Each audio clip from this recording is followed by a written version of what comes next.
Hey everyone, this is smpratte, and today we're going to do a nice laid-back video and look at one of my favorite binders.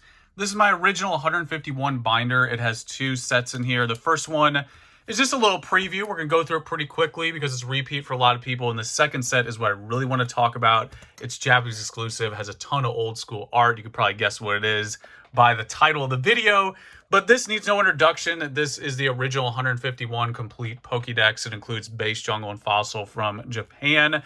Why I chose the Japanese release is because you don't have to worry about all the variants, like first edition, unlimited, and then shadowless for base. In my opinion, it looks a little more uniform with just Japanese. Like you get more of that Pokédex flow.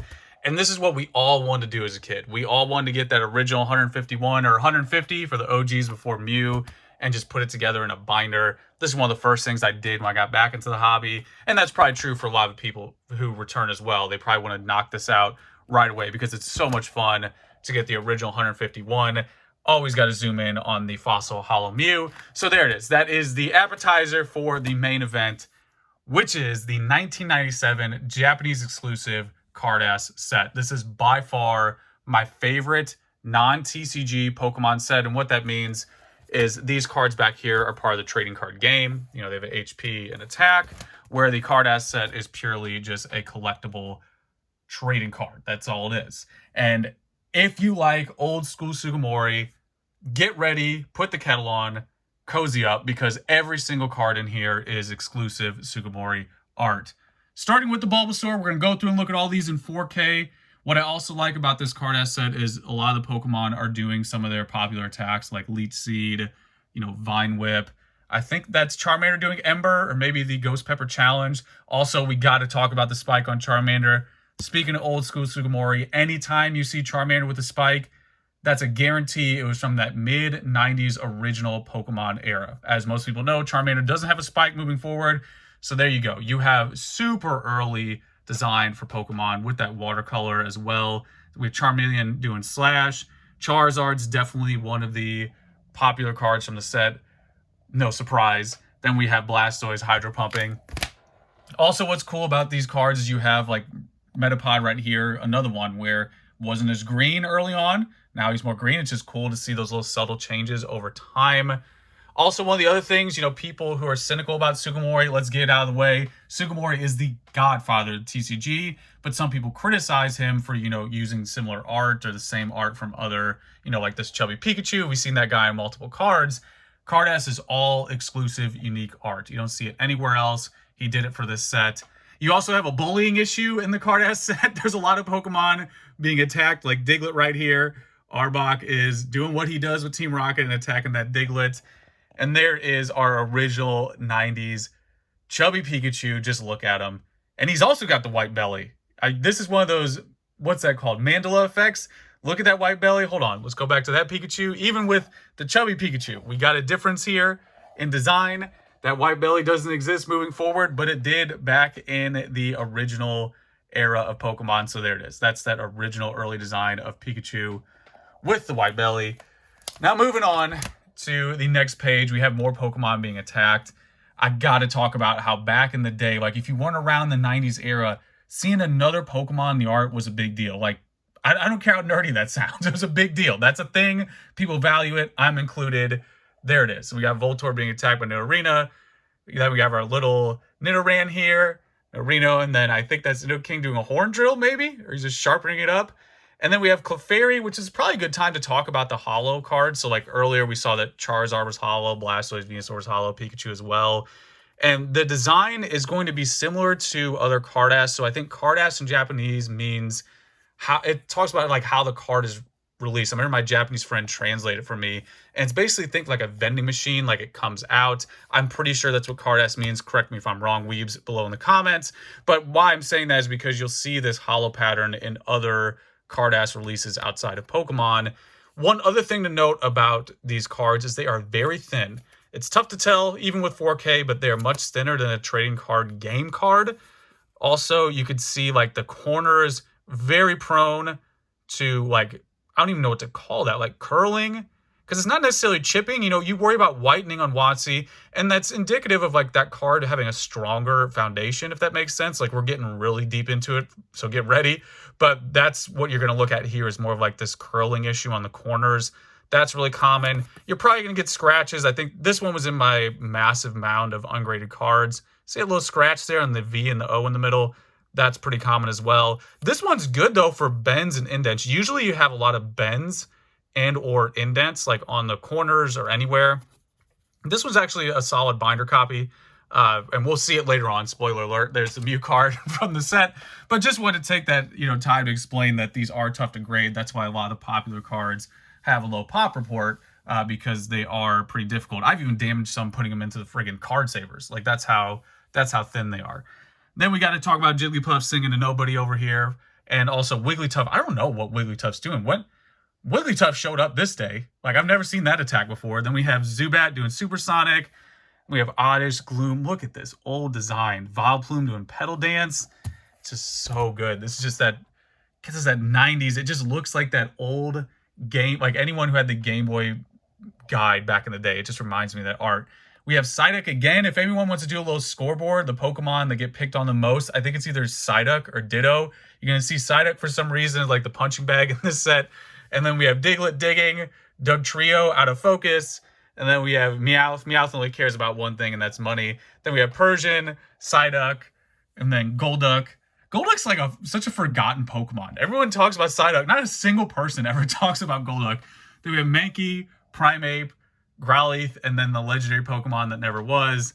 Then we have Poliwag doing his stomach attack, basically. And then we have this right here, what everyone did in the pool in summer camp, just like trying to squirt everyone with that. And then we have Poliwrath. And back in the day, I remember this was like one of those things that was like, okay, what's the difference? Kind of semantics. You look pretty similar.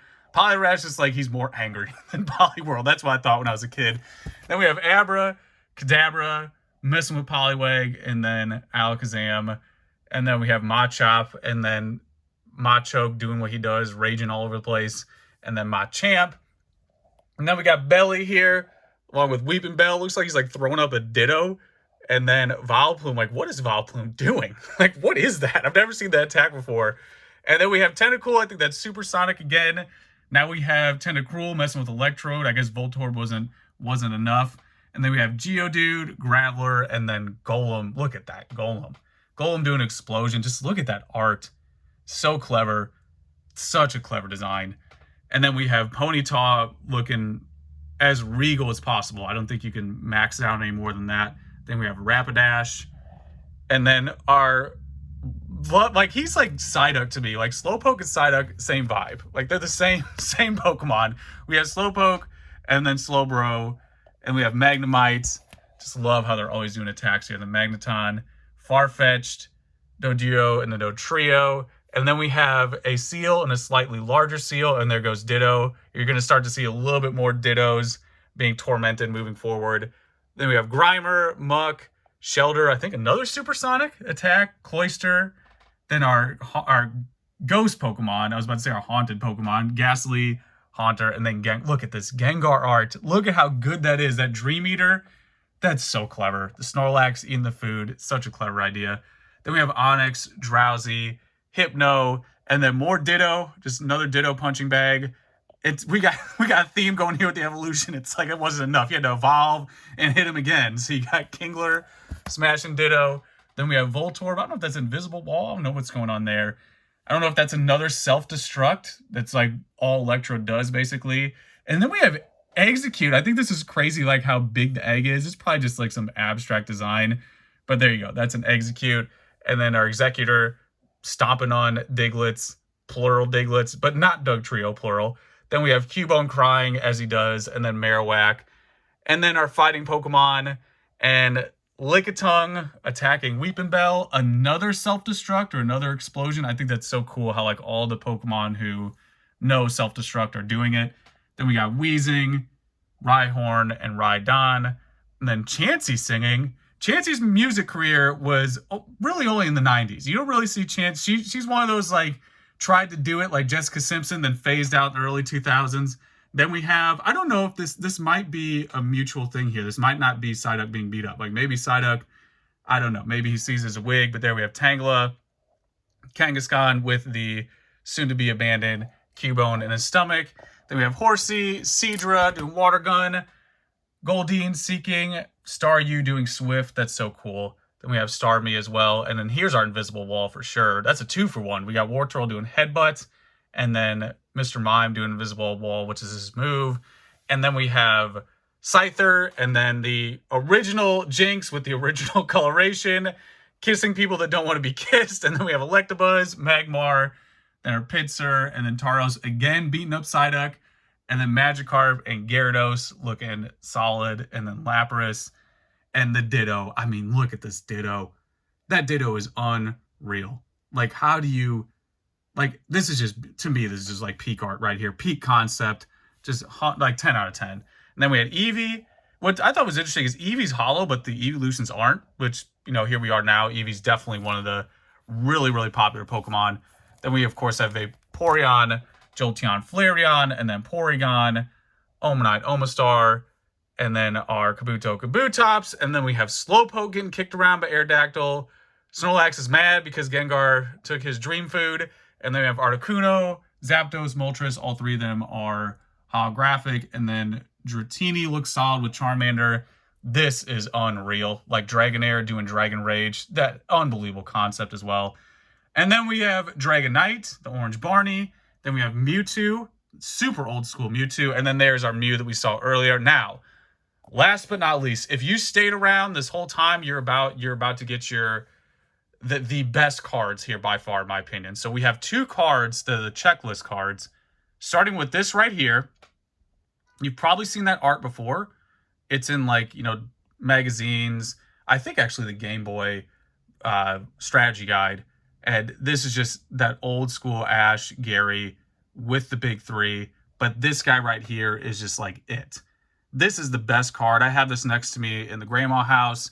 I have multiple copies of this card. This one actually is kind of gradable. That one actually might need to be graded. It looks pretty clean, but this art just hits. Like the second you see this, it just brings you back to the 90s.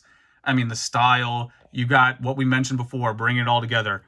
White belly Pikachu, Charmander with the spike, old school design. The vibe is like, basically this was us as a kid. Like this was it right here. So there you go. Those are the 2 cards at the end. Like, it's like basically patience is a virtue. If you wait until the end, it delivers. Like, these are just beautiful. And again, they're not trading card game cards. Like, they're never released in English. They aren't a TCG item. The art is just phenomenal. And there you go. The one on the right is my favorite, but both of them are just like 10 out of 10. So there it is. That is the 1997 Carddass.